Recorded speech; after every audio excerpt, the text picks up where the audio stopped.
Very helpful.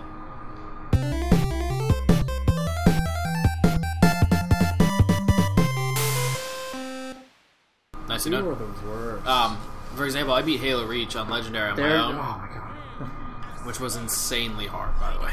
Which one? Oh, Reach on hard? Reach on hard. I want to play Reach, because I think Reach looks like a great game. Reach is the best of the series, in my opinion. Really? Yeah, it's so polished.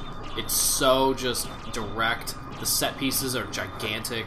It's so much fun. I would like to play I would actually like to play all of them, because I've really only played 1 and 2, like, to completion. You know, once they moved to Xbox 360, I never really got to play them. Yeah. 3 was definitely good. It told a great story, and it really did wrap everything up very nicely. But I'm telling you, Reach it stands alone as, in my mind, the most polished, just fluid game that there could be. Yeah. Like 1, it's showing its age now. Even the Combat Evolved version, because there aren't the niceties of the combat enhancements that made Reach so perfect.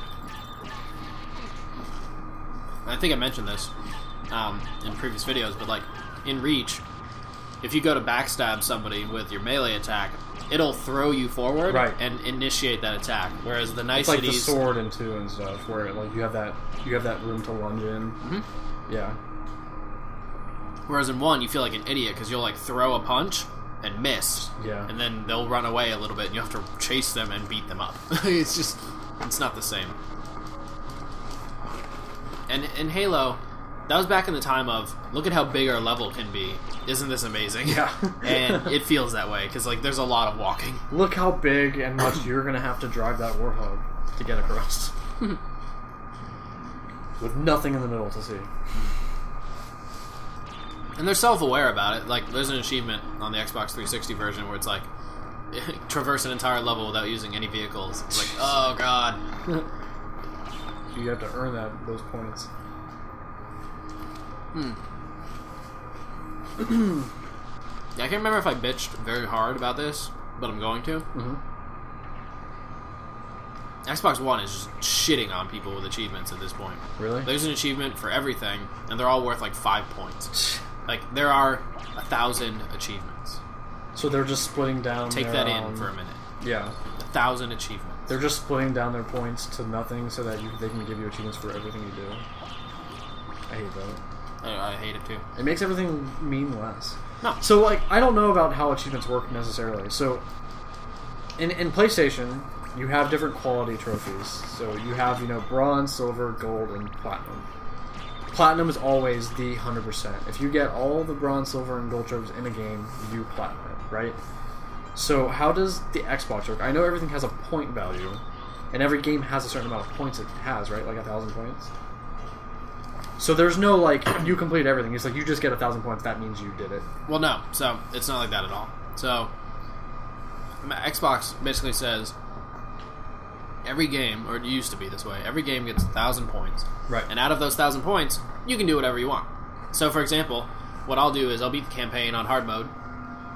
I'll get all the hard mode achievements, I'll get all the normal achievements, I'll get all the easy achievements, and then it's up to me to do all the specials. The specials, there's no delineation, there's nothing that makes them harder or easier.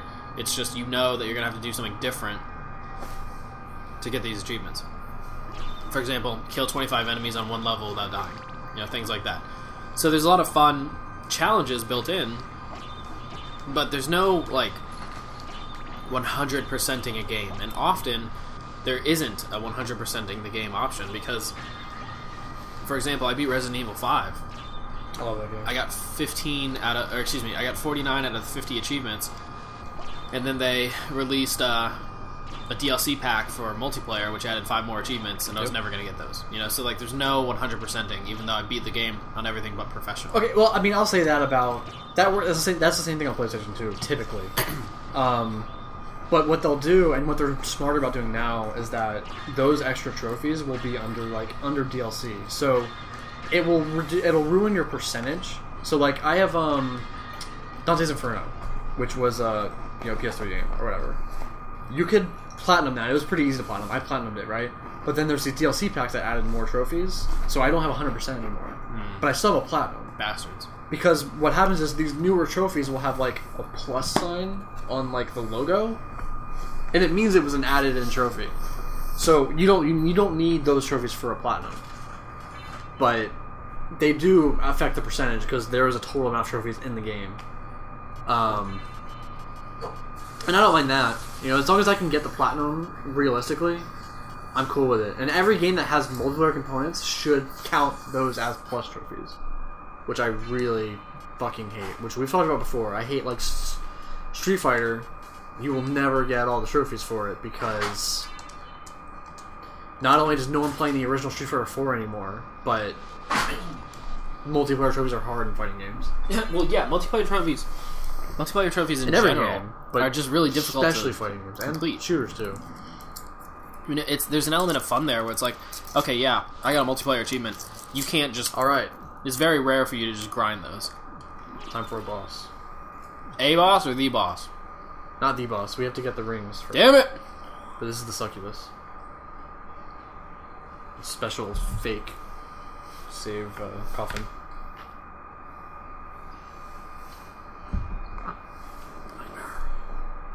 Are you in a nightmare? Is that it? Yeah. So there's Alucard's mom, strung up by the villagers. Is everyone else stone? Glorious. I mean, I think it's just an artistic thing where it's like you can't really do anything. They're in the background. Mainly so they don't have to animate them and count them as sprites. They're just art.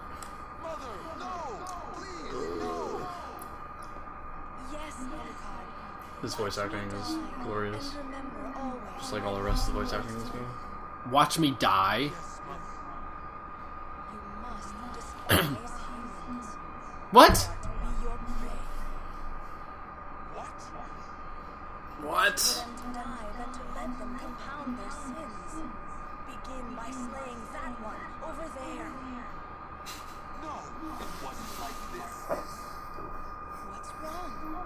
Oh, it's one big trick on him. Is that it?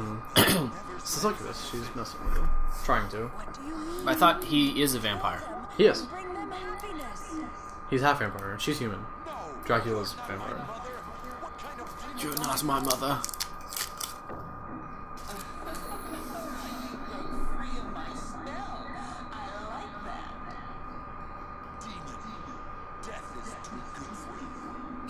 So let me kill you.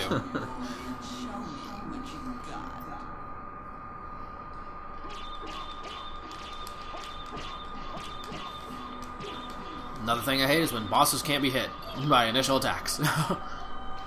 She was in an animation phase. I kind of get it. No, it would be fine if like they made her. Oh shit.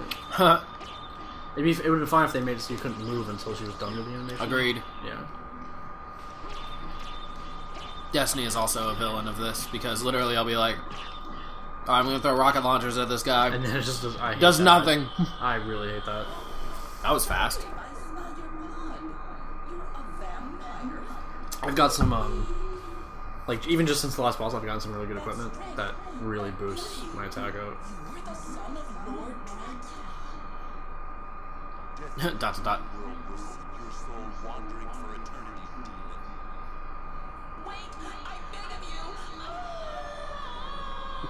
Yep. Okay. That just happened. Again, I don't understand. How was that part of the narrative? What do you mean? He went and knocked her out. Okay, great. Now what? Gold ring! See, now I have the gold ring. Death in the dream world. He literally said death is too good for you. Yeah, so she's not dead, I guess, because I killed her in a dream, so she's just wandering the demon world or something. Forever. But what was she doing? If she was in a dream, she wasn't doing any damage to anybody, right? I guess she was probably trying to send me to the demon world for all eternity. Ah. But I killed her instead. Damn, girl. Got some aggression you gotta work out. Okay, now we're heading up to that left side up there. Did you have a chance to really see anything from the WWDC? Yeah, I live tweeted the whole thing, actually. That was sarcasm. Yeah. Yeah. So, what did you think? Did you watch it? I did. And I enjoyed all of it. Yeah. Honestly, I was having this debate online as well. People were like, oh, Google clearly won this year because they announced all these other new things. Bullshit, dude. we didn't get a chance to talk about the Google conference that happened a couple weeks ago. That thing, like, there was some stuff they talked about that was cool, but so much of that was like, Apple talked about this last year, so we need to do it. Oh, you mean Google like Pay? Google Pay? Yeah. The video was literally exactly the same as Apple Pay's video. Like, it was hilarious, I thought. Yeah. And that's kind of what I came down to with people. I was like, literally, look, if you want to play the whole platform versus platform game, fine, whatever, do that. But I was like, we're now talking about operating systems that are mature and widely used. I mean, it took Windows 20 years to get up to 10 versions, you know? Yeah. And now we're on almost 10 with iOS, and it's been all of 7? Something like that? It's crazy. It is crazy. I mean, it's just the speed of innovation is very fast. And people were like, oh, I felt like all Apple did was things that they should have done years ago. It's like, well, damn, okay. You know? Like, if you're going to just discount innovation as something that should already be obvious, then, you know, what can we really say? It's like, oh, well, cars should have been driving themselves years ago. This is just boring. It's like, okay, fine. It's like, I will admit that I definitely, like, lean towards Apple most of the time nowadays, but I will look at each side, like, very, you know, fairly. Yeah, exactly. Google, you want to talk innovation? Google Cardboard is extraordinarily innovative. That is amazing. They literally just said, okay, everything else is taking too long. We're going to do it ourselves. Yeah. That's awesome. But... And I'm all on board with their cars coming, and I've never been a great fan of Android. It's just a question of, are you really going to get that excited over operating system updates anymore if you're not a nerd? I know, right? Like, iOS 4 comes out, and it's like multitasking and maps and like retina display and all these crazy things. It's, whoa, that's nuts. But, like, that was 5 years ago. Yeah. And most people don't know or care about what's going on anyway. It's just, like, for me, the most exciting announcement for an operating system right now for Mac OS X would be a new file system. I hate it. I hate HFS. It's a waste. It would be amazing. It's just a waste of everything. And yet, people will be like, oh, well, it's just a file system. Who really cares? It's like, dude, that's what an operating system is supposed to do. Like, file system is low-level operating system code that you need to be able to do very well. That's its core purpose, really. Manage files. And to me, it's like, okay, you know, Apple announced continuity. That's amazing. I love that I can now drop in, drop out connection to my phone to text message from my computer. Really neat. Love that feature. Use it literally all the time. Yeah, and I don't even notice it. And that's great.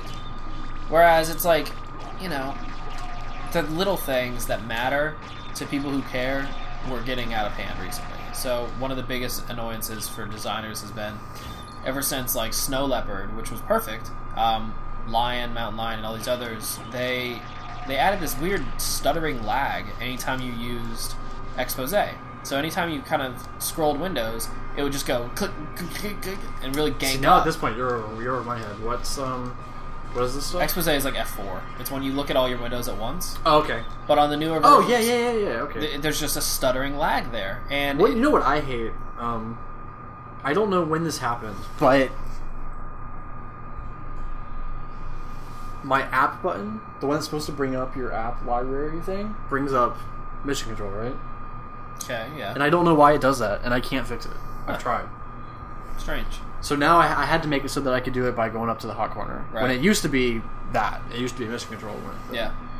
Well, it's just one of those situations where, like, Comex is a jailbreak developer, was a jailbreak developer, and he would say that new code usually brings new bugs to exploit. Mm-hmm. And that's how I really do feel about these new features. It's like, yeah, some may be overdue, some are awesome, some are new, but, like, please focus on efficiency, focus on battery life, focus on fluidity, focus on making it easier for me to do 3 steps instead of 13.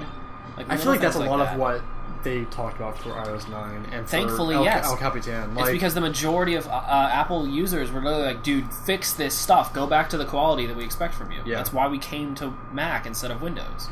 You know, it's like every time that I use Mac OS X now, at least once a month, I'm getting a kernel panic where I didn't used to on Leopard. Mm-hmm. And, like, I know how technology works, and it's just any time that I feel like the technology is getting bloated, that's a great time for me to leave that technology. Right. You know, and that's why I will not buy an Xbox One right now. It feels so stuttery and broken that I can't imagine that it's a stable code base. It just isn't. And Sean, one of our friends who hadn't played a 360 in a couple of years because he was been on an Xbox One or just didn't have one, he was like, "Oh my god, like this is all like perfectly smooth and fluid. I didn't know what I was missing." And that was the first thing that I felt when I was using the Xbox One is I'd hit the center button and I'd be like 1, 2, 3, 4, so 5. Okay, now we get to view it. Ugh. That's too much, man. And so like iOS 9, for example, when you go into the task switcher, it's this fully 3D rendered view of the different cards of your applications, and it's just fluid and it's just so silky smooth, and that matters. Like, it makes me think that you didn't work hard enough if like my OS is just like, okay, now I'm gonna do it. Yeah. I'm trying to think of some of the big stuff I thought about. The stuff with Metal, like, I'm super impressed with. We'll see how it Just the fact that it's a flushes out drop-in realistically. replacement Yeah. of Yeah. GL and CE. Like, the fact that it's going to increase... Like, I think even Adobe was talking about how, like, it literally just makes CC run better, just immediately. Yeah. That Metal... And a lot better, not even just little changes, like, significantly better. I didn't expect this, because I thought Metal was just going to be like, okay, it makes games access more power, Right. basically. But I didn't realize that Metal is very similar to Grand Central Station, or Grand Central Terminal, it's one of the two, back in Snow Leopard, which literally was like, hey, by the way, you know how we're all switching to 64-bit multi-core? The OS is going to handle that for you. Yeah. Application developers don't need to. And it's like, oh, shit. Yeah. Like, that was a massive thing that they did for all the developers, where Microsoft applications still need to be completely compiled for and written for multi-core, because they just don't have an operating system level handling for that. What I else, found what a else did bubble. they talk about?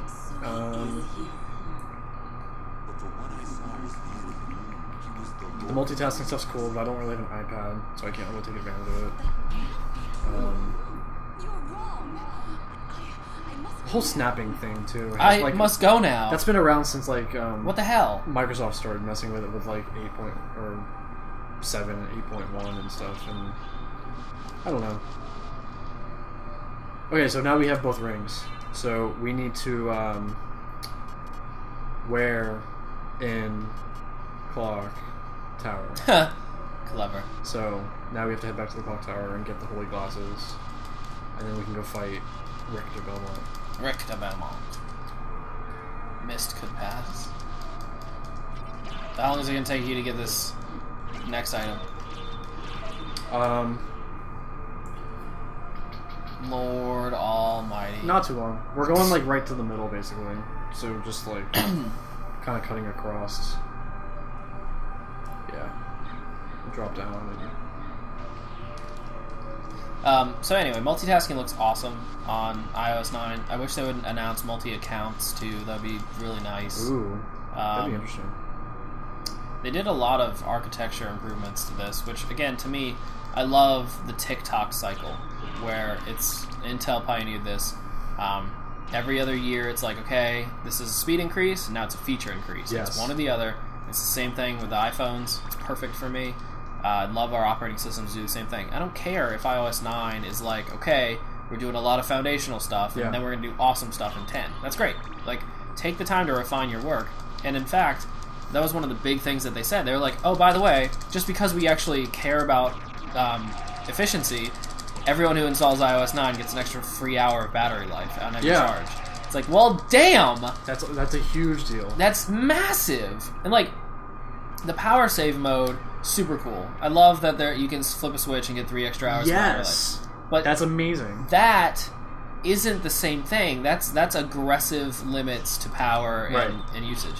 Whereas the extra hour of battery life, just because we coded more efficiently, that is... just out of nowhere. That makes me so happy. So hopefully that extra hour makes it so you don't need the extra 3 hours from low battery. Sure. But just in case, like, why not have both? Yeah. And so technically, and here's what's crazy, is that you wouldn't want to, but you could run your iPhone in power save mode all the time, and effectively have like an iPhone that lasts for like days instead of just that'd be crazy. hours. You know, so... But for most of us, I mean not most of us, but for like me, my iPhone's more not a phone. So I need like the data stuff. Well, right. Like, that's so what I'm using it for. There's a passive data stream. For example, if you turn on power save mode, it probably reverts back to 3G. And it probably turns off the Wi-Fi radio. It turns off Bluetooth radio. Yeah. Screen brightness is affected. Screen color depth might be affected. Really? Well, think about it. Yeah. Yeah. Right? I mean that's it's those 10. are, It's 1080p at 60. I didn't like. I haven't looked into the actual specs of it, but all of that makes sense. Like that's great ways to save battery power that you wouldn't need like most of the time. If you cut it down to 30 frames per second, you cut down the brightness to maybe 20%, and you decrease the pixel depth. Why not? I mean, we know that the biggest abuser of battery life is the screen. It always will be. Oh yeah. It's just until we get OLEDs, I really don't think that there's going to be a big improvement there. But second is radios, third is applications. So if you have applications running in the background that you forgot were even running, Apple could aggressively limit those. And most of the applications that are doing these bad things are simply polling your location services indefinitely. Because you told all the apps that it's okay. They can do that. Yeah, no problem. And so like if you have Foursquare, Facebook, Tinder, and Instagram all pulling your location at all times, logically providing good services for sure, but those are constantly asking for your location every 60 seconds, and that's the most expensive call that you can make on iPhone, in my opinion, from what I can tell. And location services is usually the first thing you turn off when you want to save some battery. Yeah. But it sucks because, for example, if you ever lose your iPhone and need to use Find My iPhone, if it's not on, it's not going back on. Like you screwed yourself. Alright, give me what I want.